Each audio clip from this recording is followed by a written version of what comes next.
Hello, friends.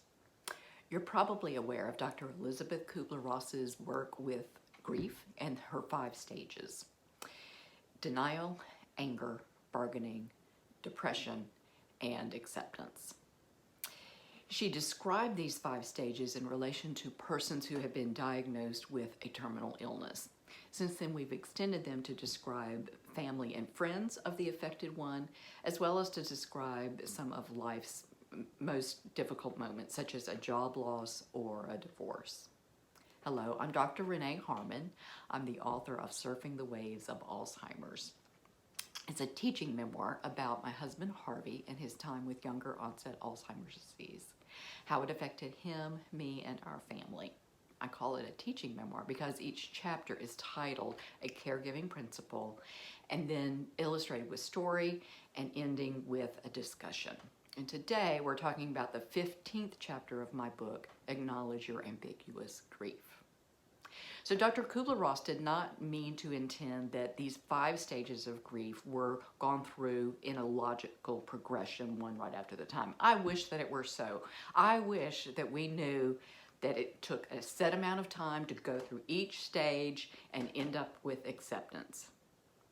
But life is messy, grief is messier. Throw Alzheimer's disease in the mix, and it is as messy and complicated as you can get. I began to grieve as soon as I knew in my gut that something was wrong with Harvey's cognition. I knew that if my worst fear, younger onset Alzheimer's disease, were truly the case, I was going to be in for a world of hurt and pain and grief for many years. I grieved for the loss of our shared plans and goals. I grieved for what our daughters would have to carry. But I grieved most for Harvey and his loss of identity as a physician and for what he was going to have to experience and live with the rest of his life. And I experienced all 5 of Dr. Kubler-Ross's stages of grief, sometimes at the same time on the same day. So, for example, denial. Maybe this is just an ordinary slip. Maybe I'm reading too much into this. Anger. This can't be happening. This is not fair. He did everything right. Bargaining. Please don't let this be a hereditary illness. Don't let it affect my daughters. Let it be me instead. Depression. I can't do it anymore. I give up. And acceptance. I am a strong woman. Harvey needs me. My daughters need me. I can do this because Harvey deserves to be content and safe. I will do it and do it with love. So beyond those 5 stages of grief, I recently learned about a 6th stage of grief.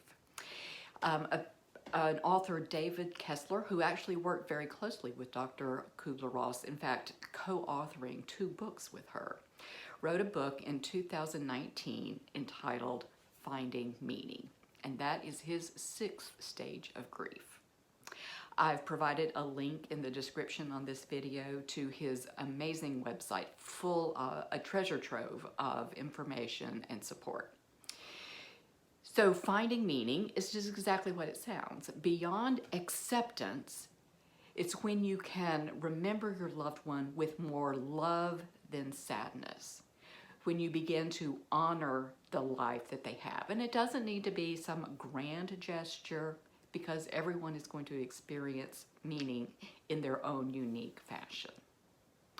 Another type of grief that I found helpful is a term called anticipatory grief. This implies that when you're aware that your loved one has a terminal illness, you are anticipating the loss of that loved one eventually. And in terms of Alzheimer's disease and other dementias, it's many, many years sometimes. Another type of grief that I found particularly helpful was helpful in describing what I was experiencing is ambiguous loss. This implies that the person that you are grieving is missing physically or psychologically. And in terms of Alzheimer's disease and other dementias, it's that psychologic loss of the person that they were.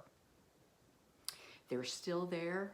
The God spark that is them is still there, and it's our challenge and our gift to love them through that.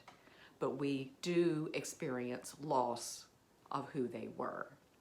I have another link in the description of this video to a beautiful podcast on being and Krista Tippett interviews Pauline Boss, the psychologist who termed this phrase ambiguous loss.